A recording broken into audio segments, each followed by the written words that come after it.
prospects for resolving the issues that were left unresolved at the end of Cancun last year, and which fell out so dramatically at Copenhagen, doesn't seem all that great.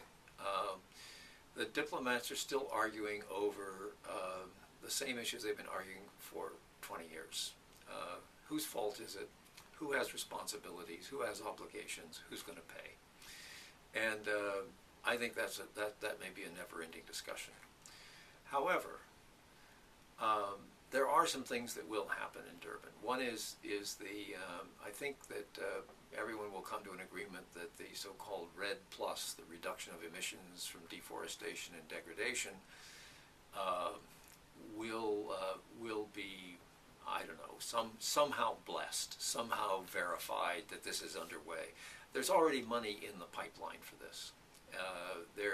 Some 70 countries have signed on to it. 30 or 45 or 40 of them are tropical developing countries, and this is a payment for ecosystem services, payment to keep forests standing and functioning to absorb carbon and manage water and protect biodiversity and everything, rather than cutting them down, getting a one-time benefit, and it's gone. So that's quite exciting that that's going to happen. The other thing that's probably going to happen, there are two other things that will happen in Durban, because the African governments have asked for it, and with the help of the Dutch government, they are implementing this. One is something called climate-smart agriculture. That will be a big topic. Ironically, after 20 years, agriculture is finally surfacing as a climate issue. It's responsible for 15% of emissions. It is actually more if you include the whole production cycle and so forth, but direct emissions about 15%. And it's also possible to mitigate a lot of carbon dioxide by building carbon in the soils. So there's a double benefit there. And Africa needs to be fed better, and with better soils they can do that.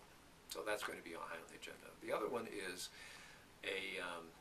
coming from at least two directions I know of, a push to